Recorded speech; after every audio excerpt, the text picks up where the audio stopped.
And I am delighted to welcome Marsha Weiner to the stage. And Marsha is the co-author of a book, Transitional Keys, a guidebook,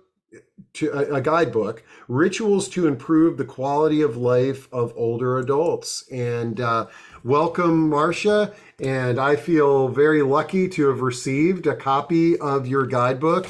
It's wonderful. I so we're going to get to know Marsha, and we're going to dive into this discussion here shortly. But before we do, I want to sort of share how Marsha and I came together. We had a discussion many months ago on giving up the car keys, and it was a very engaging discussion, and lots of practical tips were shared, and I'm going to make sure that I drop that into chat for everybody. But Marsha was on the call, and she reached out. She had lots of great things that she was sharing in chat, and then I was sort of like, "Wow, I need to connect with this person." And we reached out, and she talked, and she shared this article that was written on her groundbreaking process and how it could be used to help someone transition away from driving or anything else other than that. And I said, this would make a great discussion. And if you don't mind, let's lead with giving up the car keys. But then as we talk about, rituals and things like that, folks can think about the other things that they may transition through and how rituals are important there. So that's my little introduction to how I met Marsha, and just to make sure your expectations are in check today. But Marsha, before we dive into your presentation, tell us a little bit about yourself and what got you into this line of work.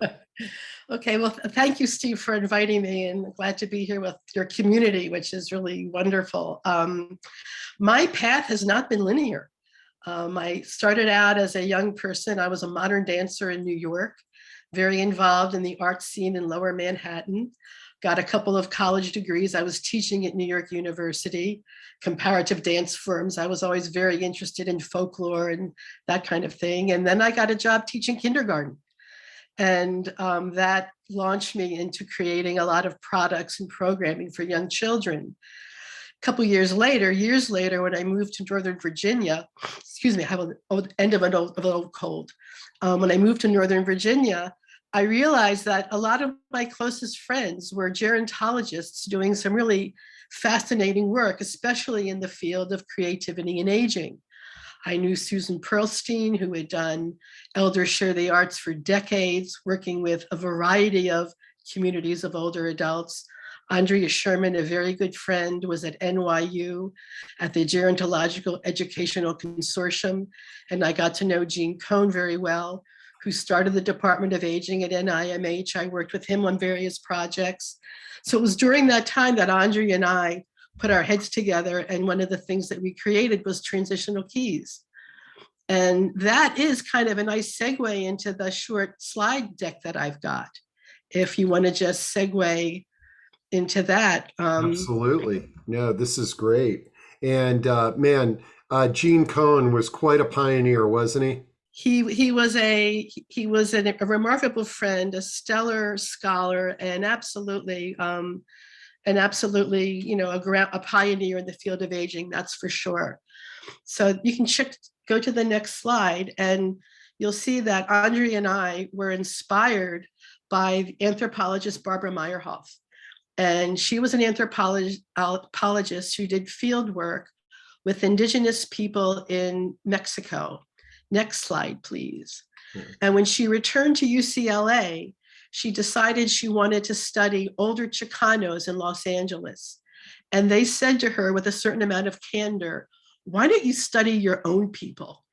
Next slide, please.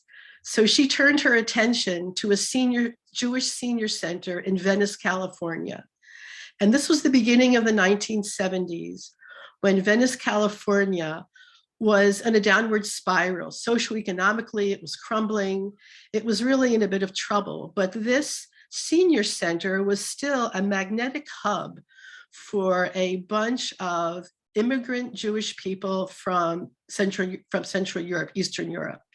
And what was interesting about this group is even though they were all immigrants and they were all from Eastern Europe and they all identified as Jewish, there was still a wide variety of people within that community in terms of religious practices, political beliefs and all.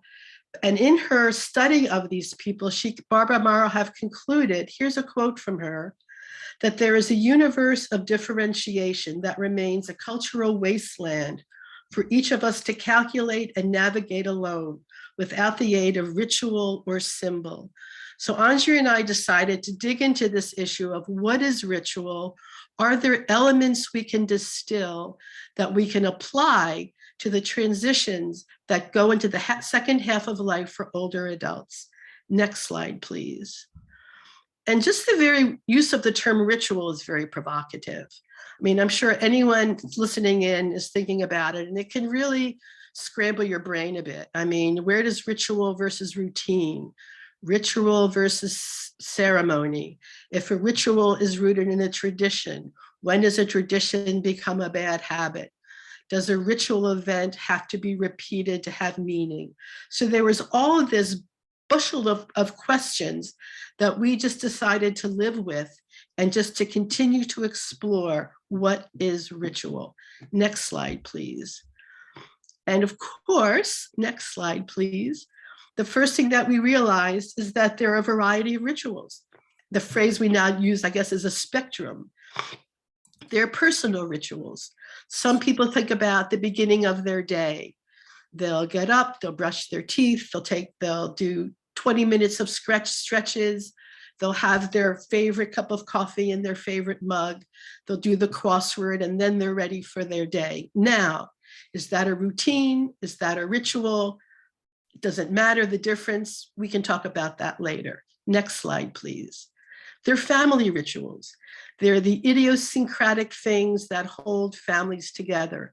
Someone told me a couple of weeks ago, they said for the past 18 years, every summer, the second week of August, we go to the beach. We take the same route, we rent the same cottage, we stop at the same fruit stand, we all get a peach, we sit on the same wooden bench. When we finish our peach, we take the pit, we toss it over our shoulder, and that's the beginning of our summer vacation, a family ritual. They're also, next slide, please. They're also community rituals. There could be an historic reason, an historic linchpin for the community that the whole community comes out to celebrate. There could be different divisions in the community that take opportunities to celebrate themselves, to reintegrate into the general community. Also, it's not necessarily all celebrations. I'm sure that next May 24th in Uvalde, Texas, that community is going to come together. They will reflect on the lives lost in that slaughter at the school. And as they collectively, whatever form that gathering is going to take, it will also be a measurement of how much healing has there been? Has there been any healing? What's the grief like today? What actions have they taken as a community to heal? Next slide, please. Again, communities have a whole variety of ways of celebrating and consecrating their existence as a community. Next slide, please. And it's interesting, there's civic rituals when you go and vote. That's a civic ritual. If you go to a ball game, they play a patriotic song in the beginning. Next slide, please. They're secular rituals. Regardless of the religious pagan roots of Halloween, it's a ritual that is ubiquitous throughout our society of today. Next slide.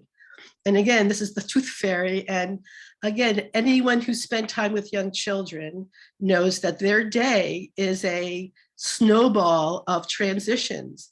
And any caregiver, parent, teacher become accustomed to creating to ritualize those transitions, to try to ease them. Going to bed, bedtime is one of the biggest ones. After all, it's when a young child has to say goodbye to the person they're depending on and trust that when they wake up, everything will be okay. Next slide, please. Whoops. Yeah, it's okay. And I also, and then of course the religious rituals, the high religious rituals in church. Next slide, please. Regardless of faith, symbols of a Sabbath, the Hajj. Next slide, please. And some religious, I just moved to Minnesota. We went to a powwow, this beautiful gathering. Of course, you can't take photographs of the religious rituals, but it's full of regalia, full of symbolism. Next slide, please. Next slide, please. And it's interesting too, because if you were so rituals can run the gamut of being spontaneous to extremely crafted and planned. And we're all experiencing that now. On September 11th, if you were in New York City, that entire city erupted with ritual expression. There were walls of prayers that people were just contributing to. There were altars that people were making. They would put the photograph of a loved one who they didn't know where that person was. They would put around it objects they knew that person loved, as if the artifacts in that box had some magnetic power to pull that person literally out of the ash. The city was just erupted in spontaneous ritual expression. And that's in contrast to what we're experiencing now with the death of Queen Elizabeth. This 10-day planned pageant ritual that's going to culminate in a state funeral, which has not been seen since 1965 in January with the passing of Winston Churchill. Next slide, please. So again, this is a copy, this is a slide from 9/11. And here we are in Britain. So again, I think we can agree, regardless of how evocative the term ritual is and the spectrum that it lives in our psyche, I think we can say that ritual punctuates our lives throughout the life cycle. And for older adults, upon retirement, you get that watch, or you used to, I don't even know if you do anymore, but there's still a bunch of transitions that ritual can help us with. Next slide, please. So what do all these what does ritual have in common? And I think we kind of concluded, next slide, please, that there is a structure and a language. There's a beginning, a middle, and an end, whether it's a spontaneous ritual or the 10-day choreograph that we're seeing now in Great Britain. And the language is one of symbol and sensory. Obviously, if you think about a religious ritual, there's music to get people to sway together and pray together, the smell of incense, the smell of candle wax, the vestments or the clothing that designated people might wear, as well as what lay people might bring to a house of worship. So the structure is a beginning, a middle, and an end, and the language is symbolic and sensory. And I think that it's also fair to say, next slide, that ritual provides a number of things. It provides order and clarity in times of change. It provides relief and comfort in times of anxiety. It provides integration and healing in times of loss. And it can provide continuity and community in times of reflection and celebration. So with that as the front matter, if anyone wants to share anything now before we dive into how do we apply all of this to giving up the keys? Wow, this is what a great intro, and it really so in chat we've got Robert who says, I'm a healthy 85-year-old male and driving at night is difficult. Any suggestions for driving at night for someone my age? And Michelle followed up and said, do you need to drive at night? And I feel like this might be a good place for us to kind of have a dialogue on ritual and specifically related to driving, because, you know, and we've done two discussions on driving, and they were radically different than the topic and the approach that we're taking. The first one was very much an evaluation of your skills to see if it's safe for you to be on the road. So what I would say to Robert or anybody else who's out there who's sort of questioning, how can I drive at night? You probably know the answer, that if you're not comfortable driving at night, it could be a safety element to you and the people around you. You know, so there's that aspect to it. The other discussion that we had just recently was about technology, and primarily technology in the new automobiles that minimize the incident of injury to folks that are involved in an accident. And so those are sort of the mechanical things. But let's say, Marsha, for all intents and purposes, that Robert is sort of like, you know what, I got evaluated. I'm really not comfortable driving at night. Let's take this ritual approach to driving at night is what we are going to celebrate, I guess. Or how do you? Yeah, well, here's the thing, and I just have to say, you know, it's interesting that you bring the technology supports. You know, right now for Robert and myself, people in their 60s, 70s, 80s up, the independence of having the keys to the car is not going to be the same for people coming up behind us. Driverless cars are going to become more of the norm. A lot of younger people today are not driving themselves because Uber is second nature to them, number one. If they have college debt, they don't want a car payment. They don't want an insurance payment, number two. And environmentally, they want to have a lighter footprint. So it's really, you know, all of that is going to keep shifting. But to your point, and why I was invited today, about should that time come to give up the keys, I can share with you what we've done. And what we've done is, first of all, I think that for older adults, what we did, first of all, was we interviewed people about their cars. You know, what are their car stories? What was the first car that they had? What car did they learn to drive in? Did their family have a car? Were there any stories about family vacations in the car? And created a timeline based on the cars of their life. You don't need photographs of those cars. On the internet, you can find a photograph of any car ever manufactured, probably, you know, in America and beyond. So you can create a visual timeline which helps solicit the car stories. And it's very important to tell the stories. I mean, for some people, they had their first romantic intimate stories in the back of their car. Music is very, you know, what did you listen to in the car? It is a very multimodal experience being in a car. And to share those stories is really important. You don't need to have, you know, we would make it into a party. We would have 15, 20 people at a party. All you need is one person to tell the stories to and to have someone listen. Robert Butler, who was one of the grandfathers of modern gerontology, he spoke a lot about the value of life review. He said older people are given a bad rap. It's assumed that they're sitting on their rocking chair living in the past. They're not living in the past. They're reviewing their lives to integrate their life experience. And we can do that through the prism of a car. What were the car stories?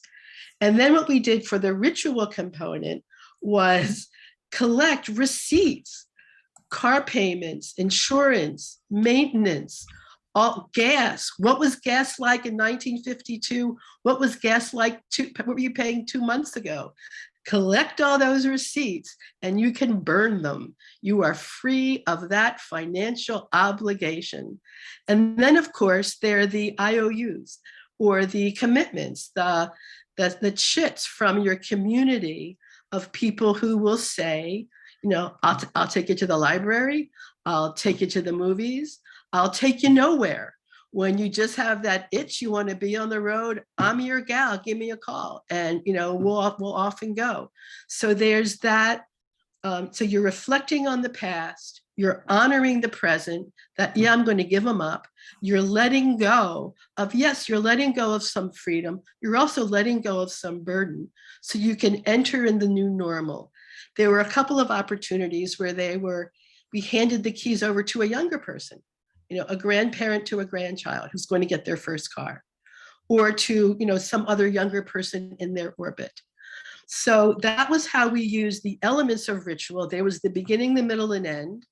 There was the structure and the symbolism to, again, you honor the past, you accept the present, which always has some element of loss to it. So you can then enter into the new normal. And I think one of the most important things is you don't do it alone.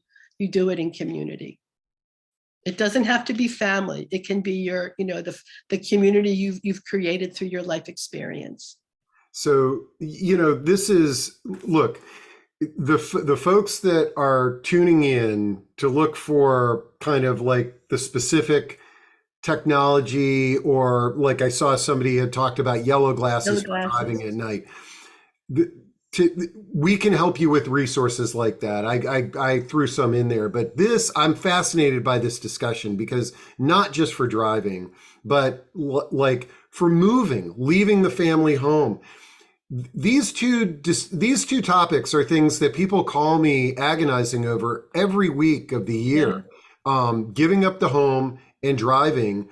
And I love the approach that you outlined in using the ritual and celebrating, and sort of, I mean, it's hard to give up the way that it's very hard, and you have to honor that it's hard. Yeah. You honor the past, you honor the memories, you honor the poignancy. But I mean, saying goodbye is poignant. But like what I think one of the key things that you closed on is that you don't do this alone. Like, we don't celebrate birthday parties are a ritual, okay? And yes, sometimes we celebrate our birthday by ourselves, but most of the time we gather together, and it's this celebration that you're moving to a new year or what have you. And I think these two things, addressing driving, whether it be for yourself or a loved one, and the process of downsizing, they seem to me, based on the conversations that I have with people, to be more solo activities, and almost, instead of celebration, it's sort of family members get all on top of each other about it, with that, I don't want to stray too far from giving up the car keys and that as a ritual, but on the move, like you just went through a move, Marsha, and you were telling me a little bit about how challenging that was, but in fact, giving away items like that we cherish. I've seen many articles about people who have these ceremonial type parties where they put everything out and they invite people over, and when people pick things that they like, they talk about what that meant to them. Would that be in lines with what you're talking about?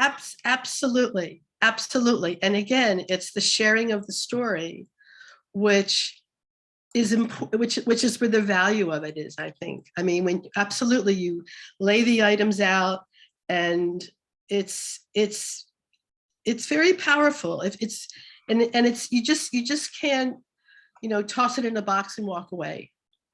It's denying the integrity of your own experience. It's denying the integrity of the person that's coming behind you. I love it.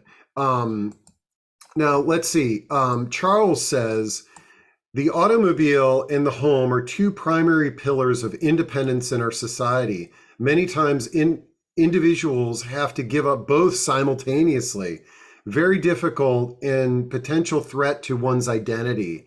Um, the great comment, Charles, and I couldn't agree more. And I think, Marsha, in your experience in doing this, I imagine that not most of us are not really sort of open to this idea. Like there's, I think initially, because as Charles said, it's a pillar of independence. And if I've got to give it up, it's sort of like, oh, what are you talking about? This wacky celebration and ritual thing. Yeah, Any yeah. words of wisdom there? Well, no doubt. I mean, it can feel a little, woo woo or awkward. And I just want to respond to Charles. This morning, I get this magazine in my email called Nautilus.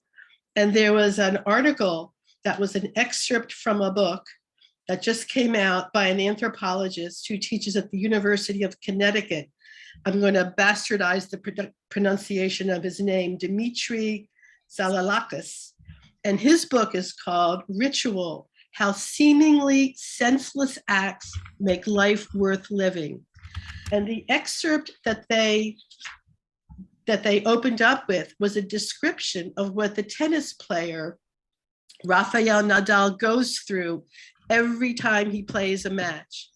And he does these things that you may think are peculiar or superstitious. He refers to them as his personal rituals, and he does them whether he's won a match or lost a match.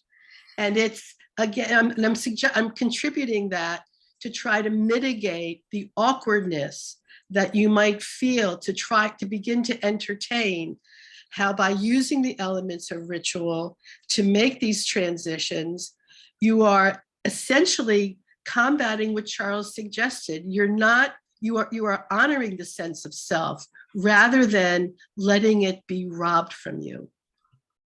Yeah. And it's from sharing the stories and, again, honoring what the objects mean. When I was living in New York, I was once walking down Third Avenue, and there was a tailpipe that evidently had dropped off of some automobile, that some heavier automobile had run over. And I picked it up. To me, it looked like this magnificent necktie. It was this gorgeous piece of rusted metal that had this gorgeous shape of a necktie. And I used to hang it on the wall in our house. I got teased by neighbors. I got teased by my stepson. And then when it came down to downsizing, and I asked him, well, what do you want of mine? The first thing he said was the tailpipe. That's hilarious. But again, yeah. So let's, I want Robert, who is, was willing to sort of share his personal experience with us on this call, to walk away with some thoughts. And here's number one. First off, Robert, brave enough to sort of say, driving at night is something that I feel uncomfortable with, and I'd like to figure out a way that I can do it. Okay. And so what I would say to Robert is, to give you that sense of confidence, go to an ophthalmologist, get evaluated by the driver rehab center that I've shared. Talk to AARP. AARP has some great resources for older drivers as well. Take advantage of all of those things that are out there. But even if you went through training, what have you, you may still get behind the wheel of a car. And I think the thing when it comes to driving that we all need to remember is there can be some catastrophic accidents to ourselves and to the public when we're in a car, no matter what our abilities are. But do as much research as you can. But if you still are hesitant and you're sort of, geez, you know what? I think it's best if I don't drive at night anymore. Then maybe consider the approach that Marsha is saying. You're not necessarily giving up driving all together, you're just giving up driving at night. And, having consider that applying some of these approaches, I think that what you would probably discover is that it would be very therapeutic. But as Marsha had alluded to, if you invite a circle of your community to this, you're probably going to find that you're not doing this alone, and there are some supportive ideas and friends and people out there and organizations like I'm not sure where you are, Robert, but the Shepherd Center which is a nationwide organization, has some amazing resources for volunteer drivers that are out there, as well as just getting tuned in on Uber and Lyft. I think these younger folks have the way they've really figured it out. The amount of rides that you would pay for with Uber and Lyft, you could use Uber and Lyft every day of the week, and you still would spend a lot less money than owning and maintaining your own automobile. Let's see. Charles says your auto insurance company may have testing sites that can evaluate one's driving competency and make suggestions on aids and technologies that can compensate for some sensory loss. Great suggestion, Charles. Trista, you are exactly the person that I was referencing here in the, so Trista is also an excellent place to find a driver rehab specialist is aded.net.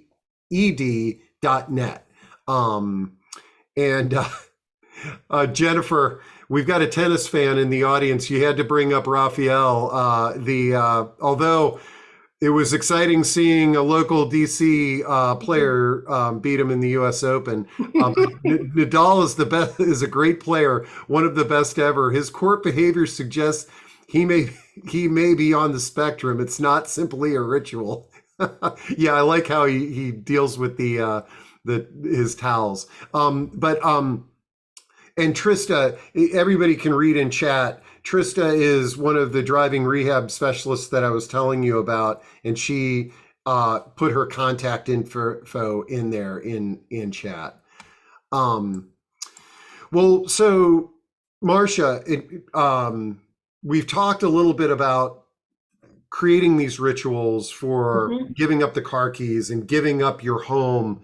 Are there some other sort of elements that you've discovered? I mean, you did write the book on using rituals to improve the quality of life for older adults.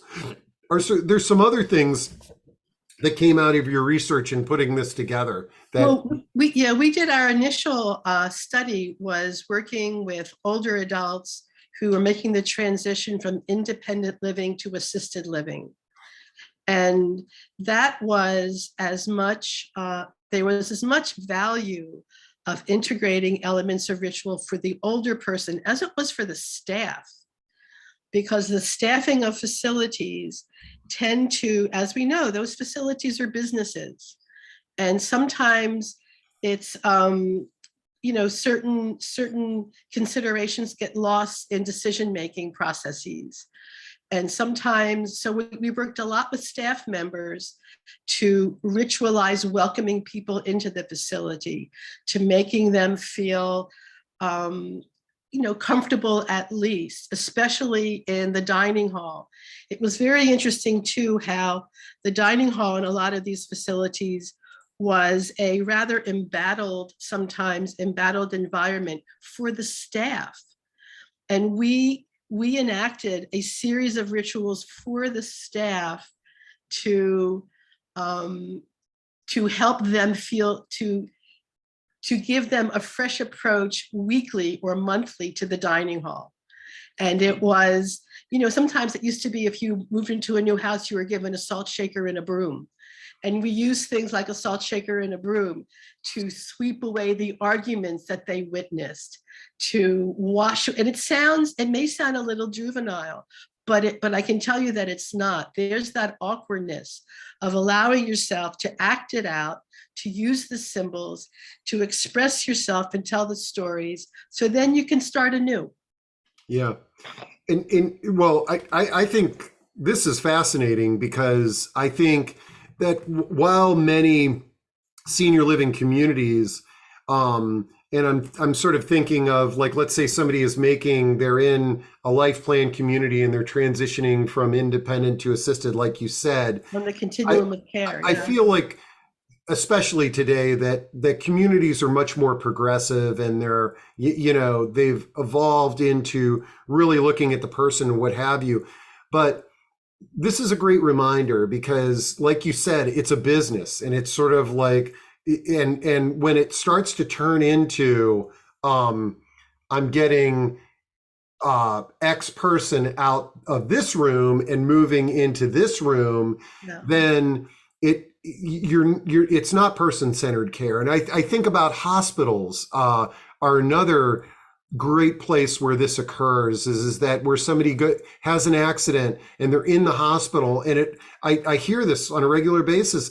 It feels like they're pushing me out the door, and but staff helping folks make that, a ritual and a transition.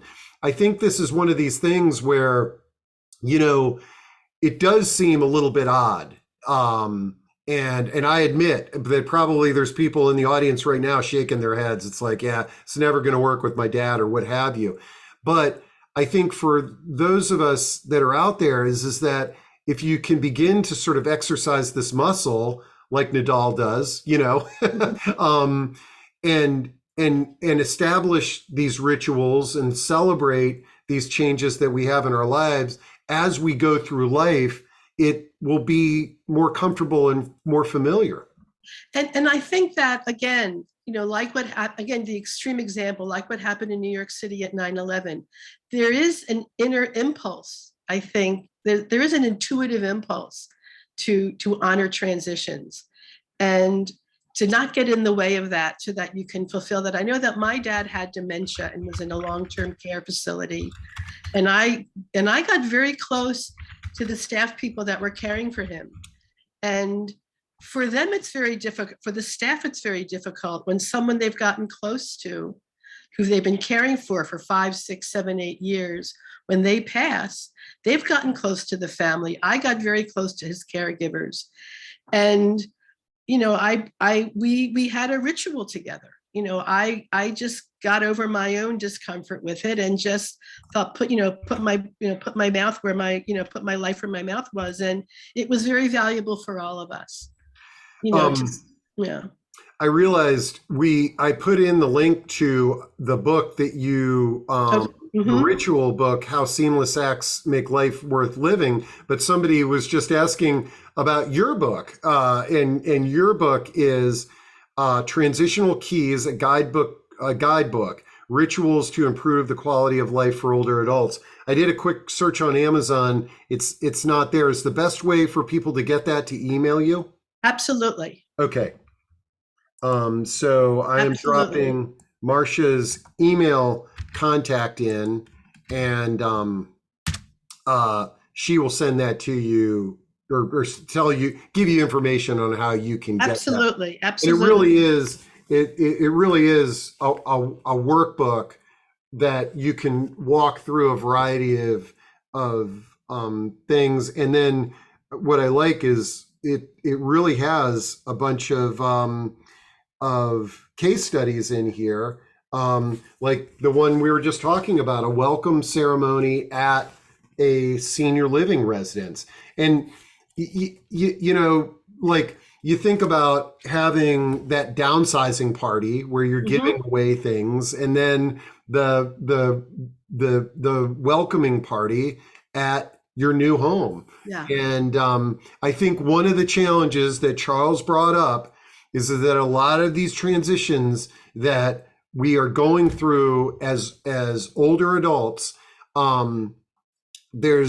we lean into the sense of loss more than we lean into the sense of opportunity and independence. And And it's just not, it's not our cultural norm. I mean, there are other cultures where it is not, it's where it's more integrated in the life cycle. It's just that just because it's not a norm, we can make it a norm, make it a new norm. And again, not denying that there's not loss. I mean, there's loss if you go to a wedding. There's loss. There's the couple, you're happy for them. Maybe you're not happy for them. I don't know, but they're saying goodbye to their singlehood. There's a loss there. I think in every transition, there's some degree of change, which means there's some loss and there's some new normal that you're being supported into. Yeah, and I think going back to the driving one is that if it's if it's you or your loved one and you're talking about the loss of driving, I think it's celebrating how great it was to drive all those years and the memories and things of that nature. And then also, as we have just discussed here, it's not all that bad, I mean, like there are ways to get around besides getting in your personal automobile. And that personal automobile can also, we can celebrate the new money in your budget, The new money in your budget and a new sense of interdependence, which is a value that I think is now part of the lexicon because of environmental awareness. There's an interdependence now to let your community support you in a way that everyone recognizes.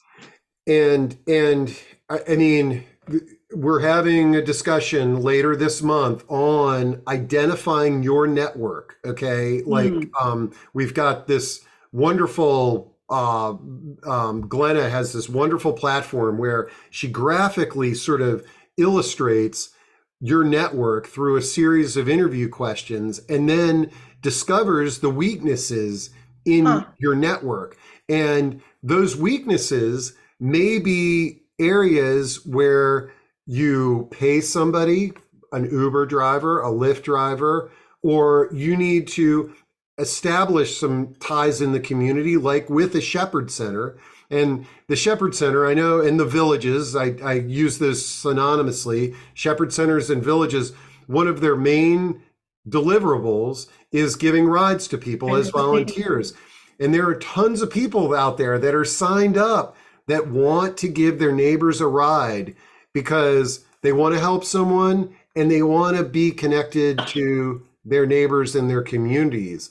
And it might not feel the same as it did before, when you go into your garage and you crank up the old steel chariot and drive it down the street. But if you celebrate the past, maybe it's will be safer and you'll meet more people and you'll still feel purposeful and connected. And if you have someone driving you, then you'll have a captive audience to share all your stories. About all your car stories. And your children and your relatives may or may not have heard those stories, but the strangers in the village and Shepherd Center might really enjoy hearing those stories. I got to tell you, both of my parents died right before COVID, and I heard a story I had never heard about them before. It was about cars, where my mother in the 50s was a very anxious young driver, and she would not get behind the wheel. And my father orchestrated a stunt where he came home from work, told her he left his briefcase in the car, asked her to get it for him, and then he locked all the doors and wouldn't let her in until she drove around the block a couple of times. And I had never heard that before, and I was delighted to hear that. Yeah, no, there's a lot of stories out there and bringing people together. Well, this has been a really eye-opening discussion, Marsha. I hope people got thinking about it. I really think Oh, and Robert, yes, I am going to copy all of chat and along with this recording, and you can access all of the comments and things like that. And that'll be available at our website, which I'm going to drop in to chat right here. That'll be available later this afternoon. It usually takes a couple of hours, and we upload it. We upload the chat, the comments. We create a podcast so you could just walk your dog and listen to this. Let's see. Karen says, "For me, I'm a very practical thinker, and I say to myself, are my feelings of a loss of independence and freedom more valuable than the safety of another person? I would never want to put someone else in danger because of my limitations. I also worked in a law firm, and I do not want to be involved in a lawsuit brought about with my negligence." Yeah, Karen, thank you for sharing that. That's what I was trying to sort of elaborate. You articulated it much better than I did. I think that really, that hopefully can make the transition with driving a little bit easier. Okay. So Marsha, we shared your contact information. Great. Folks can reach out to you to get your Absolutely. workbook. Do you do any coaching in this area, or Before COVID, did a lot of workshops, seminars, open to doing small group coaching, independent, have consulted with some individuals, helping them craft rituals for their families and for their communities. So absolutely open to meeting any and anyone in your community and see how we can help, apply the tools that we've experienced to help them. Absolutely. And thank you for the opportunity. Well, thank you. I mean, this has really been an interesting discussion, and thank you to our community members in the audience who, as always, never fail with some really great comments to send us down various rabbit holes here. And I can send you a link to the article that was in Spirituality and Health about when it's time to give up the keys, if you want to include that in as a resource. Absolutely. I will. I think I have that, but send it to me. Yeah. And I'll make sure that that's with the recording. Great. So, all right, folks. Well, thank you so much. Thank you, everyone. And we'll see you soon.